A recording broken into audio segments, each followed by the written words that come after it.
Hey, what's up, everybody? I am Johnny Christ, and this is Drinks with Johnny. Thank you so much for checking out this episode, and thanks to Sweet Drop CBD oil. Now, there's a lot of things that are incorrect about CBD or cannabis oil. A lot of companies will tell you that it can do this and that for you. Sweet Drop, they ain't giving you bullshit. So head over to sweetdrop.com and they just lay it all out for you. You can learn exactly what CBD can do for you. So head over to sweetdrop.com. I'm going to start off my little episode here with a little bit of my favorite flavor, blood orange. It tastes great. It can help ease some stress in these troubling times. And if you use promo code DrinksWithJohnny, that's drinks with JOHNNY, you'll get 20% off your order. Now let's get it down and get into business. I am joined by the very talented Nita Strauss today. Nita, how you doing? Hey, Johnny, I'm good. Thanks for having me on. How are you? I'm doing fantastic. First things first, though, in these times, I have to ask, everybody in your family, everyone in your camp doing well and all safe and healthy? Everybody's healthy and safe. That's the most important thing. You know, we're all definitely looking forward to getting back to work as soon as we can. But thankfully, I haven't heard of anybody in the Alice camp, nobody in my family's sick or anything. So definitely counting our blessings there. That's fantastic to hear. Yeah, I'm really glad. I'm glad you're able to take some time here. I know things are going crazy in the world. Everybody's, dealing with societal issues and stuff, and we need to make sure everyone keeps that conversation going, okay? Change has not happened yet, but at least we're starting the steps and discussing it. On to lighter news. Thanks for being on the show, and thanks for helping me be a part of this Aces High Iron Maiden cover that we did together. So fun, right? I'm so excited. It was so much fun. I have to tell a fun little story that I just learned yesterday that will make you laugh. Josh, your boyfriend and manager, I didn't realize till yesterday was the one playing drums on this cover. I was texting him to get you on the show. I got the number from Phil, and I had just texted him before we got on today, and I was like, yeah, I'm an asshole. I just realized who you were and who I was talking to. So, yeah, after I played a song with him, then I figured out who it was. We get that all the time because he plays drums on my solo stuff, too. He plays drums in my solo band and, on my last record, Control Chaos, and then the one I'm working on now. So we're like a life work team. Very effective. A power couple. A power couple, as they say. I'll Absolutely. Take that. Yeah, so this was so much fun for me. I just talked to Phil yesterday a little bit about this, and I asked him, he was kind of the one that was bringing everyone together. He's done a few of these collab jams, as he's been calling them, and how was it on your end? To your recollection, how was everybody brought together? It was all, just like you said, through Phil. I remember I was watching one of the other ones that he did. He did, an awesome jam with some other musicians, and I left a comment on it on his Instagram and just said, wow, this is amazing, like it sounds so great. He said, let's get you on the next one, and that's how magic happens in 2020. This is how deals get made. It's just my Instagram comments. So dude, that's amazing. So I'm glad to hear you recanted the story exactly the way that he did, because now I know that Phil isn't completely full of shit. So no, it's way too boring of a story to make up. Like, well, I commented on his Instagram and said, let's play some Maiden, and then we did. Yeah. Well, he said that you were, he credited you for picking an Iron Maiden cover. Maybe not specifically the song. Did you pick specifically the song too? He didn't say that. I think I suggested the song as well, because that's, I'm working on my second record right now. I feel like I'm actually, and I'm talking to a lot of musicians that are saying the same, I'm more busy right now than I am when I'm on tour. Because I think when you're on the road, like, you're just kind of like, well, I'm on the road. Yeah, you have an excuse for the entire day before you go on at night to, like, kind of fuck off. I hear that.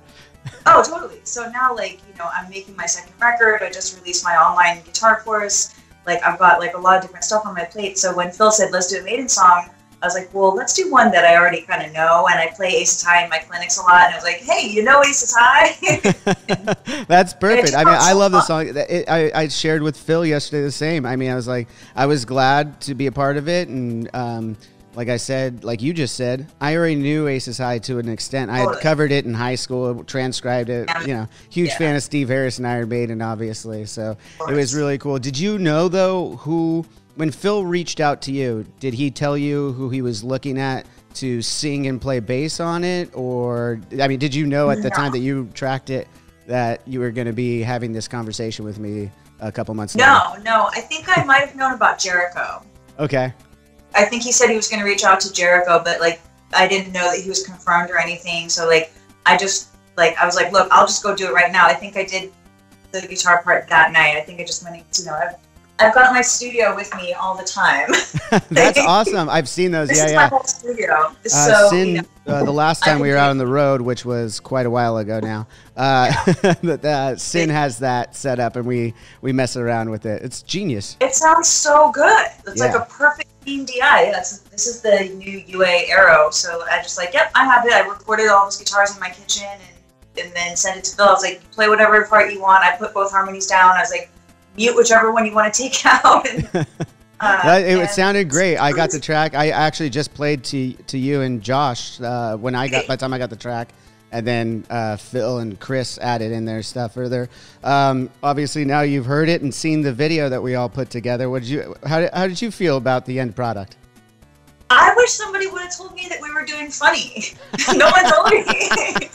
I see all these quarantine jams and everyone's like in their house, and I was like, okay, I'll just be in my house playing guitar. And then you guys were all funny. No one told me that we were like, I could have put on some goggles or something.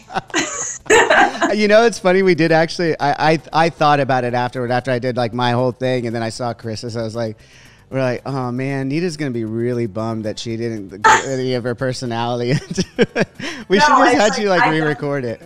Maybe we'll have to do another one. Definitely the stick in the mud, like the I'm like, Josh and I were watching, and we're like, damn it. No, it looks good.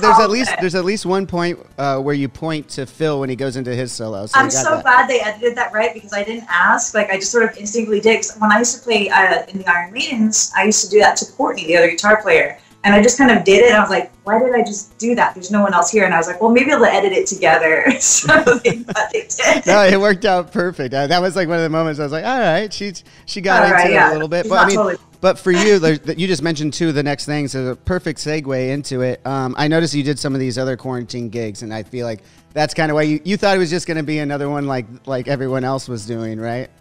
Oh, totally. No one said, hey, guys, like, have fun with it. Just like, oh, everyone just sit at home and play guitar. But that should be a lesson from me to everybody, is you should always just go have fun with it, no matter what. Let your personality shine.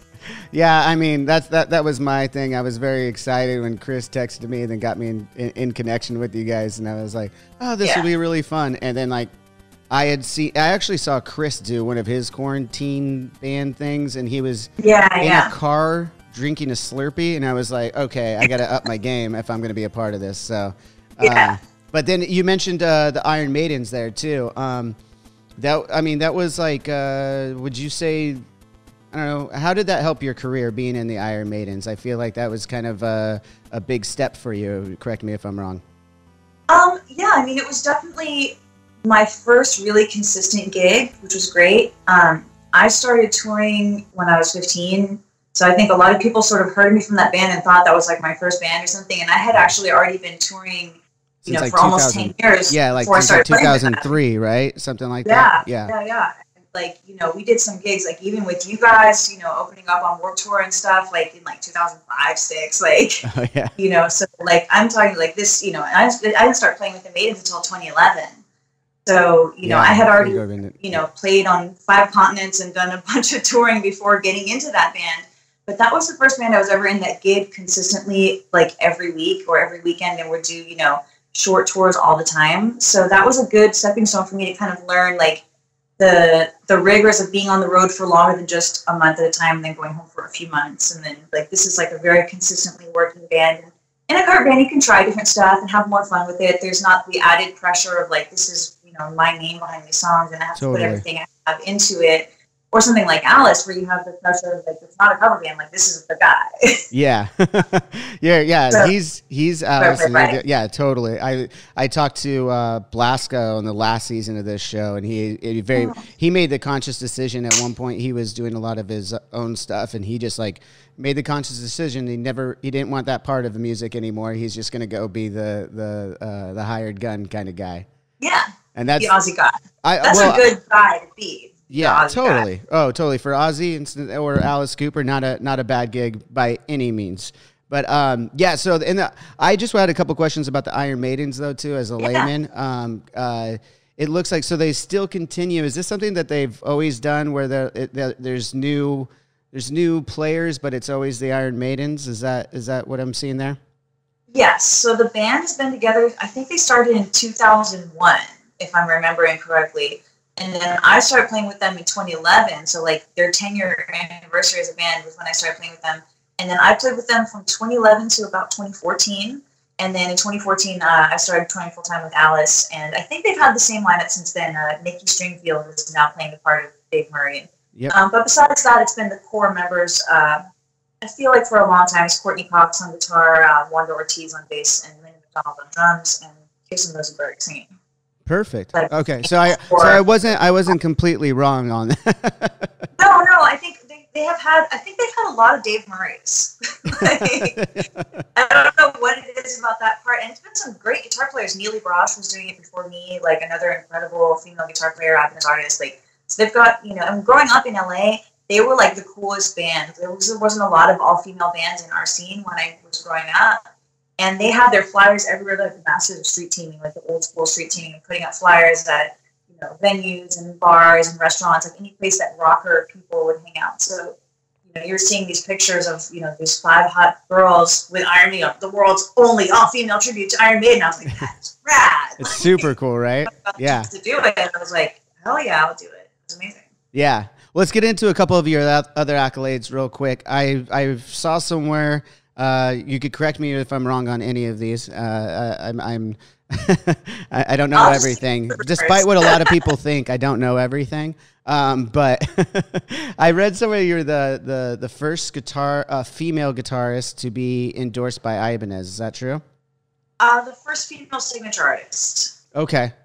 So I think I believe Jennifer Batten played Ibanez in the 90s, and I think there have been a couple other female artists, but I was the first female to have a signature series. Oh, awesome. And do you still play that signature series? Oh, yeah. This is still the got it newest right one there? right here. I'm literally, like, this is my little studio corner. We're visiting my boyfriend's family in Louisiana right now, so this is like my little temporary desk. But this is the newest version of my signature guitar. This is the Awesome. Jiva X. The original one is blonde with a black burst, and then this new one is just all transparent black. I love it. It looks great. Very pretty, cool. right? Yeah. The other thing that I saw was, I think it was Guitar Player named you #1 female guitarist you should know. And this was years ago, though. I mean, that was like... Guitar World, yeah. It was a Guitar World? I wasn't sure if it was Guitar World or Guitar Player. I get those mixed up. I've gotten on a lot of those lists, which is crazy. And the even cooler thing is, like, back, I guess, that was the Maidens days when Guitar World did that. So that would have been 2011, 2012. But lately I've been on a lot more lists that don't say female guitar player. They just say guitar player, which is really nice. I was going to ask you about that, because the next one that I saw that was more recent that I saw you posted on your Instagram not too long ago was like one of the top 10 guitarists of the decade, right?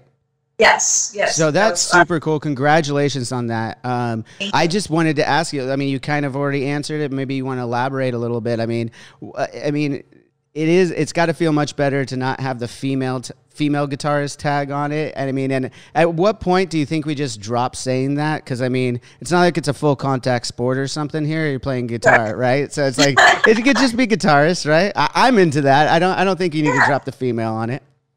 To be honest with you, like, it has never bothered me one way or the other. Like, when I would get on, back in the day, if someone, you're in the list of hottest chicks in metal or best female guitar players in rock or whatever, and people get, don't you Wait, get that didn't bother you? Wait. I don't want you to graze over that. When you get hottest chicks in metal and you're on that list, how'd that make you feel? I mean, I felt good. I mean, isn't it not a compliment? It absolutely is. It absolutely is. But I don't know if, it's 2020. I don't know if you get objectified and everything like that. It really bums you out. I don't know.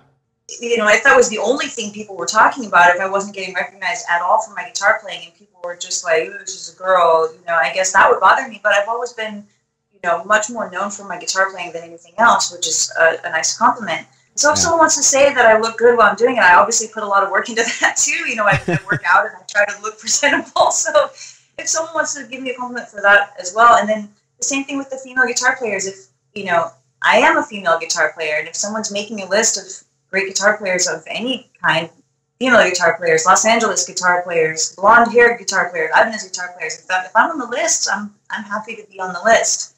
But that being said, it is nice to be on the big list of, you know, top guitar players of the decade, or Total Guitar just put out the top 10 guitar players right now, which I was number 1 on that too. And awesome. Congratulations. Brian May's on the cover of that magazine, and there I am on one of the lists. Like, I don't even know if this is real life. Well, that's so cool. That's so cool. Congratulations, and well deserved. Well deserved. I have to say that's part of it to me, that even after listening to you for many years and then doing this cover with you and seeing you like just laid it down like that day on the couch, I was like, yep, she knows what she's doing. Even though I looked really boring, I know. You didn't look boring. You looked like you were having a good time. You're all smiles. You know, it's all good. I should have just worn my goggles and my scarf, and then I could have borrowed it from Ryan Rossi. Dude, I mean, we could probably like Photoshop it on there for you if you want. Just get like there's got to be a filter for that, right? 8-bit glasses. Just go on. I think we can make that work. Let's get into a couple of your gigs, though, namely your current one with Alice Cooper.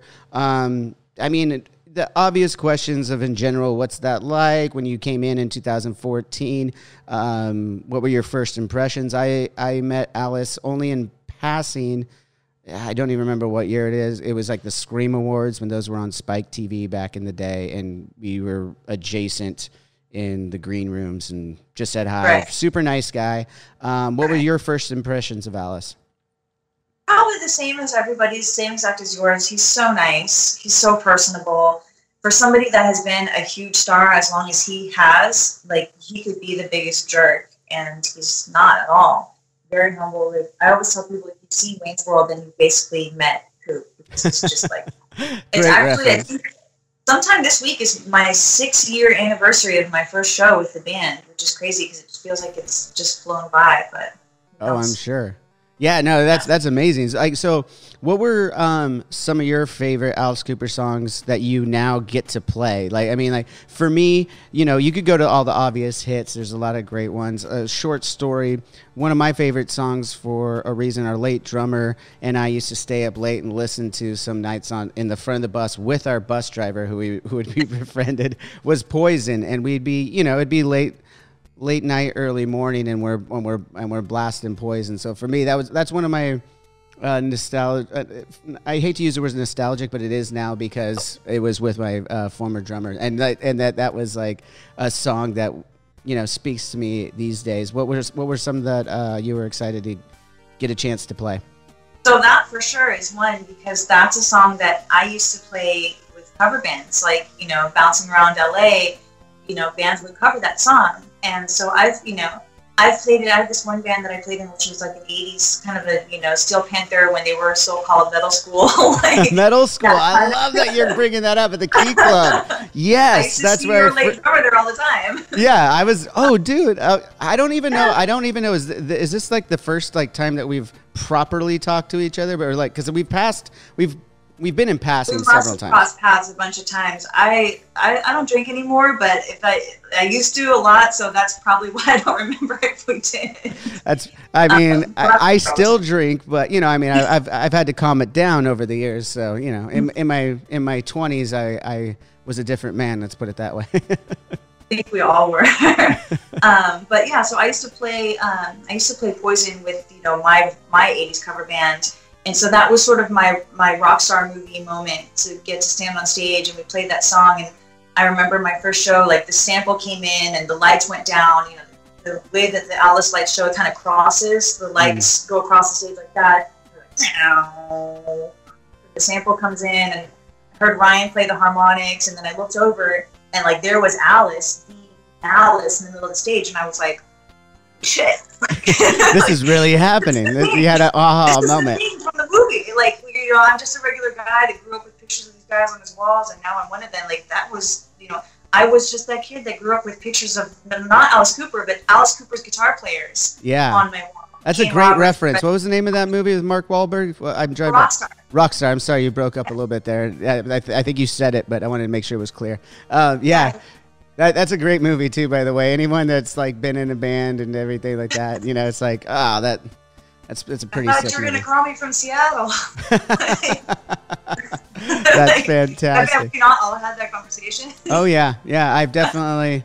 Yeah, I've been with my now wife for a long time, so I've missed plenty of calls back to her when I've been on the road. So we won't get into that right now on this show. But the other one, let me just add to that one because I don't want to just go like with the hits. The other ones I get super excited to play are the Kane Roberts songs because I'm a big fan of like the late '80s Alice Cooper, Raise Your Fist and Yell, and that's like those are the albums I get really excited to play stuff from. Trash and Hey Stupid are catchy, but like then you get into the shreddier stuff. And so to get to play, Roses on White Lace, Teenage Frankenstein, and what did we do last year? The World Needs Guts is another really good shreddy Kane Roberts song. So those are the ones I get excited to play now besides the hits because then I get to really kind of show off a little bit and stretch my own abilities in a way that I normally don't get to in the outset.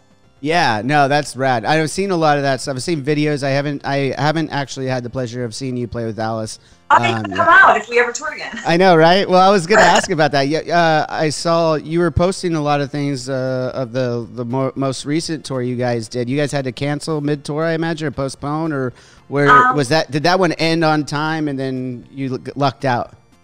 We lucked out. Okay. So we just finished up in Australia at the end of February, and then I had a clinic run after the tour ended. So my clinic run ended the second week of March, and I think we got home, like Josh and I got back to the States, like as it was all hitting. So let me tell you, I carried my guitars in hard cases and checked them under the plane. I have never had such a hard time getting like ATA guitar cases into the United States. I mean, I have global entry. I'm a citizen. I'm born in California, but they opened up all the cases and tried to like pry off the velvet to make sure there was nothing underneath there. And so I was like, it's a guitar. Yeah, and you have global entry. I think the whole point of going through that global entry is so you don't have to deal with that shit. I have that too. I got to renew mine now in a minute. Now you're making me second guess about wasting my time. Well, if we ever tour again, we'll have to wait and see. If we ever tour again, yeah, maybe none of us will ever need our global entry again. Don't say that. Don't say that, Nita. Don't say that. No, it's not going to happen. We'll need it again in 2021. I have a good feeling about it. Yeah, no, and once it gets back in whatever fashion it is, I know there's a lot of people trying to come up with ideas. We really don't know what is going to work yet, but something will. We always find a way. But you did mention your clinic. You were out there doing clinic. You have your guitar school. I mean, even before that, you had you were doing online classes of some kind that I saw. You would have raffle off to winners and stuff. I just wanted to ask. I mean, that just kind of makes you guitar mentor, right? So what was the start of that, and how was it more you wanted to give back to the upcoming guitar players of the world, or was it just I'm sitting here noodling anyway, let's throw a camera on it? Let's go noodle.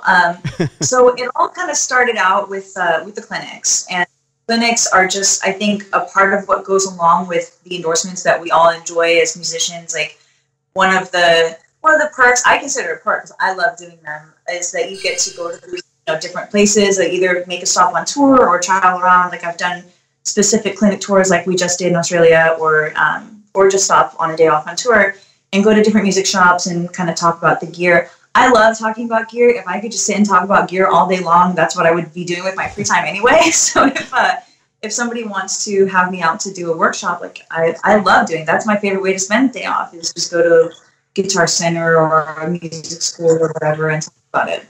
And I think that's the one place you and I will differ. I don't do that. Well, I'm not the musician that you are, and I'm self-taught. Like, just I'm not the musician. I'm not the noodler. I enjoy playing I'm with self-taught them. too. What's that? I'm totally self-taught. You're self-taught, and you're teaching clinics and everything. Damn, I'm a fucking slouch. I don't even read music. I'm a slouch. Now you're giving me like no excuses here. I feel like an asshole.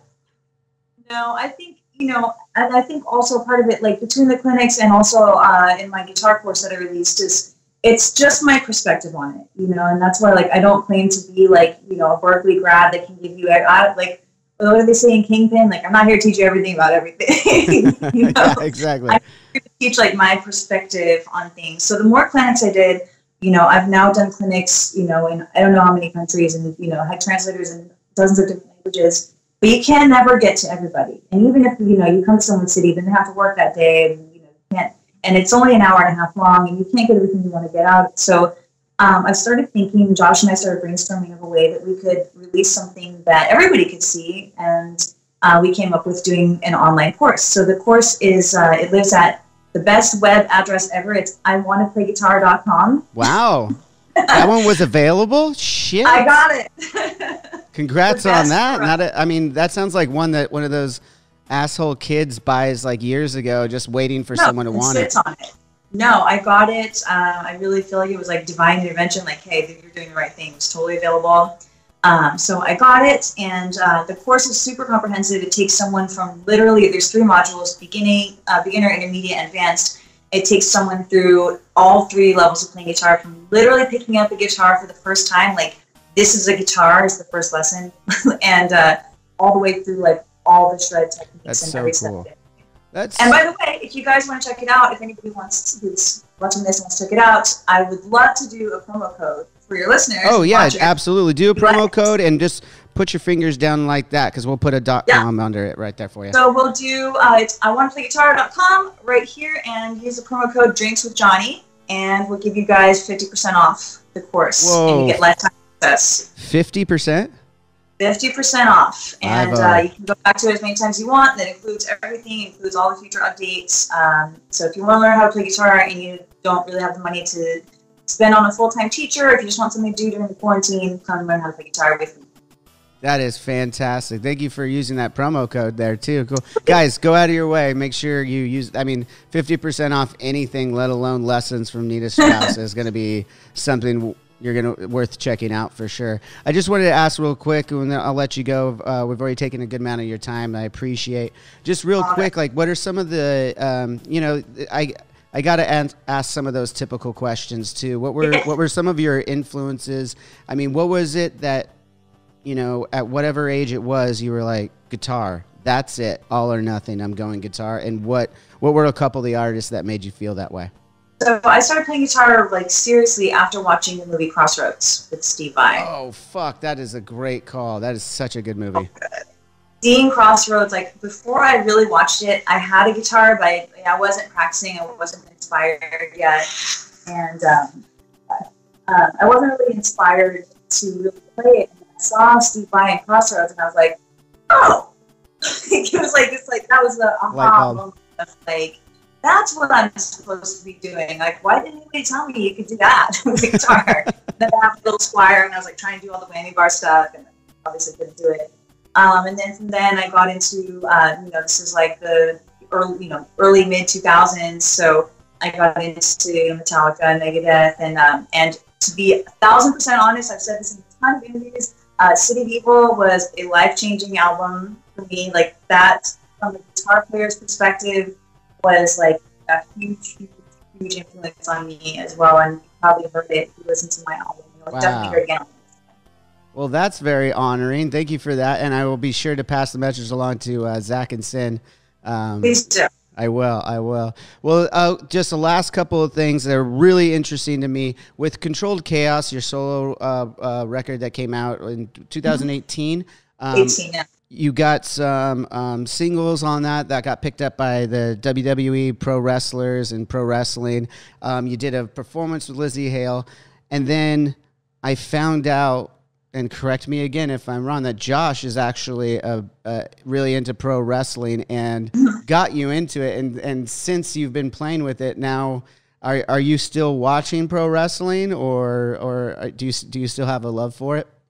Oh, yeah. So when you start dating someone new, you start like kind of finding out about their interests, and some things you're going to always go like, oh yeah, I love that album, or I love that restaurant, or whatever. And other things you're going to go, really? You like that? And for me, pro wrestling was kind of like in that second thing. I didn't grow up with any TV in the house. Like, my parents were very old fashioned, and we didn't have TV or anything growing up. So I had no exposure to pro wrestling as a kid, like whatsoever. To me, like Macho Man was the Slim Jim guy, and Stone Cold the guy on people's shirts, and like I knew nothing. You weren't wrong, by the way. That is who those people were. He is still the Slim Jim guy, but he's other things also.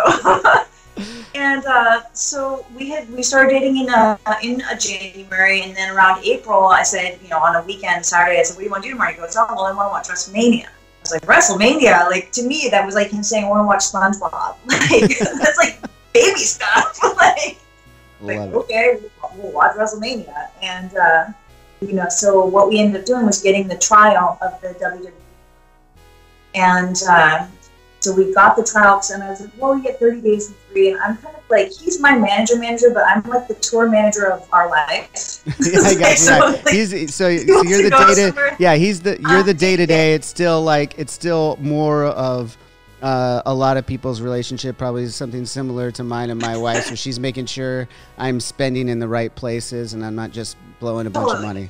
Yeah, totally. So I'm like our day-to-day guy, and so he's like, I want to watch WrestleMania. So I went and I'm like, okay, how do we watch WrestleMania? And so we got I was like, well, this is free. We get the 30-day thing, and it doesn't charge you anything. So I was like, well, we'll watch it. And then we had it for 30 days afterward. So, and by the way, this was 2015, so it was the one where it's outdoors in San Francisco. Okay, yeah. And kind of an odd first exposure to wrestling. Because it's, wasn't very dramatic. Sting came down, and it was broad daylight, and I didn't get it. And everyone was like, "Oh my God, it's Sting!" And I was like, "Who cares?" No, you got to say it right though. You got to say like Tony Schiavone, "It's Sting." It's Sting. Now I know. So then we watched the WrestleMania. I totally didn't get it, and he was, he kept saying over and over again. So he was like, "It's not the same as the old school stuff," So then I said, "Well, we have 30 days." So show me what's so cool. Like you said that there's other stuff that's like better to watch than this. So show me what you've been watching. So he put on the Monday Night Wars series. Oh yeah. From York. And by the time we got to the end of that, I was hooked. Yeah. No, I don't see how anyone. I mean, I understand if you missed it when it happened, but if anyone went back and watched the kind of pro wrestling on both organizations that was happening. During those times was just phenomenal. I actually had Eric on the show. Oh, really? How cool. It was amazing. I'm like listening to one of my childhood heroes, and like he's the voice. Maybe not heroes because he was always a heel, but and then I also got Tony Schiavone to cut a promo for me, which was amazing. That's amazing. Like the voice of my generation. I was like, oh, this is fucking fantastic. Oh, that's so cool. I'm just glad that there's someone else that I can talk to about wrestling in the world now. Oh yeah, I'm a huge. There's a lot of us. I know. You start finding it. It's like when you buy a new car that you didn't think you saw on the road before, then all of a sudden it's the only car you see. That's what happened when I got my Challenger. There you go. I was like, oh, this is so cool. I got it when we were on the Motley Crue tour, and it was sponsored by Dodge, the tour. So, there was these Challengers all over this. And I was like, I got to get one of these. It was my first nice car. Like, I just had little, musician, beater cars. And finally, I got my Challenger. And then I was like, I feel like every blonde girl in LA has a black Challenger like mine. Everybody. That's just how it goes. And you never saw that before. It was like, nah, I'm the only hot blonde in a fucking Challenger in LA. Exactly. Very original. But then, so I started getting super into pro wrestling. We started going to indie shows in LA, and so my first time playing Anyone to the Ring was actually Rob Van Dam. I played Walk for Rob because it was ECW music. He wasn't obviously using his WWE music in the indies. Yeah. So I played Walk, and Rob did like a surprise run-in, and so I was there, and they sort of had booked me to play. It was the Great Muta, so I played his music, and then Rob did a run-in, and the way that they announced it, the lights went down, and I started playing Walk, and then Rob came in, and I was like, oh my God, this is so cool. That is so rad. So did you get to So over the years, this is part of my fandom. I guess this question's twofold. Did you know Jericho? I mean, did you and Josh know Jericho before this cover? Was that kind of a connection there of any kind? I can't recall how, Jericho, I think we have a lot of the same friends. If you know Jericho, he's friends with literally everybody in the heavy metal business. So. Yeah. He's come up and saying, like, I had an all-female cover band a few years ago, which was, like, heavy, like, Judas Priest, Ozzy, that kind of stuff. So Jericho came up and sang with us for that. And I had some of the guys in his band come and play with me. Like, we opened for Fozzy on my last solo tour. And Rich came up and jammed with us a couple times in Atlanta. So it's just this whole big family. And I was actually on Chris's podcast as well right before I played at Mania. So that was like sort of the perfect storm of a weekend. So I played at WrestleMania. Then I launched my Kickstarter for Control Chaos. Then I played at WrestleMania, and then I was on Jericho's podcast. So it was like this whole like crazy weekend. Yeah. It was really fun. That's really cool. So I guess that segues into the other question I had. While you've been playing, you played with Lizzie Hale, obviously a great vocalist, very good friend to the show and to my band and to me. It's just an all-around great person. But were there some other people that you were really excited to meet when you started playing some of these WWE events? Or as you said, you already touched on one with ECW.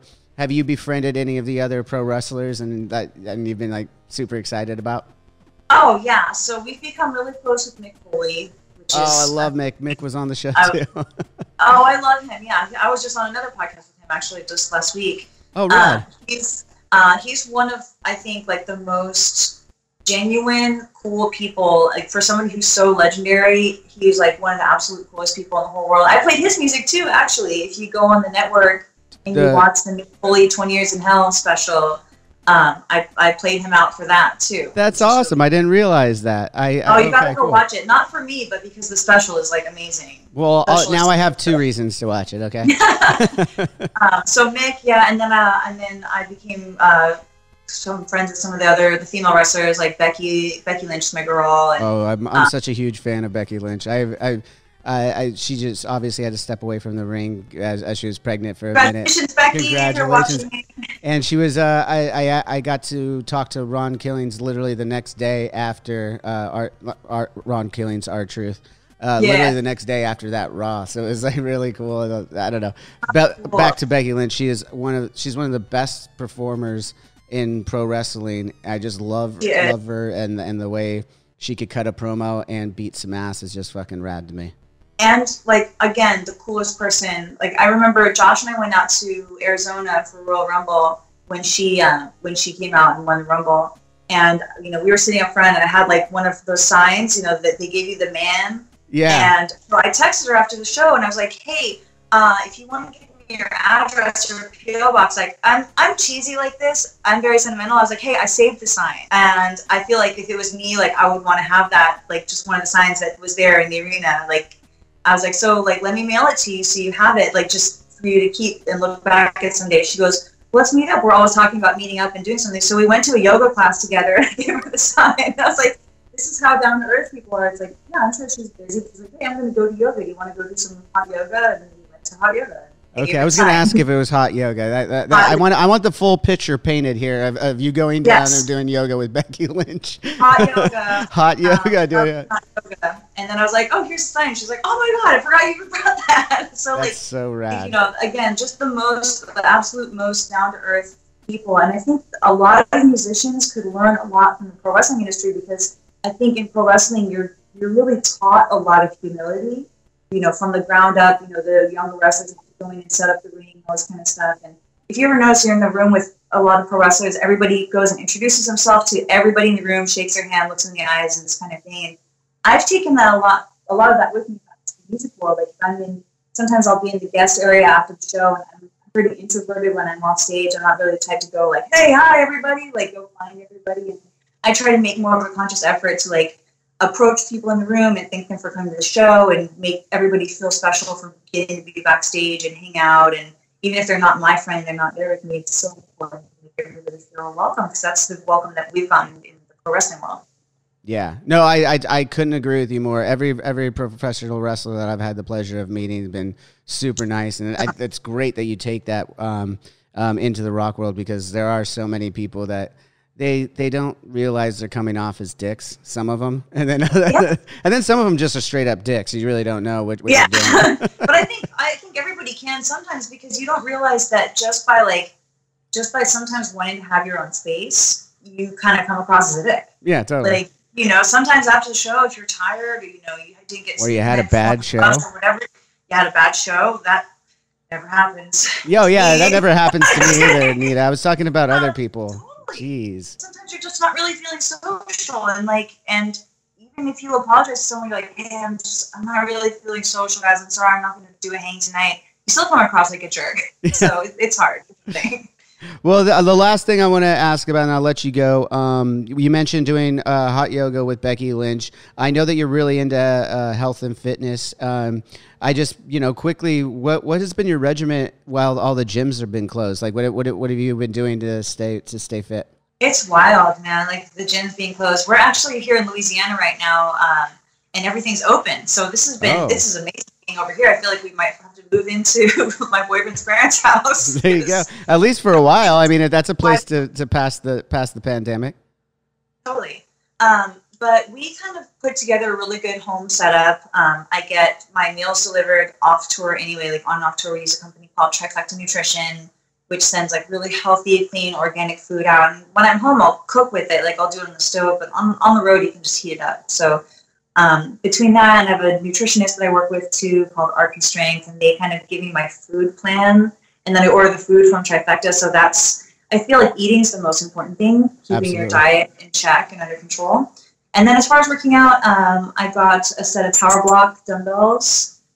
So that has been a total lifesaver. The adjustable dumbbells that you can use anywhere. Mm-hmm. And a set of resistance bands and a TRX. And we just kind of like hang the stuff up in our backyard and go from there.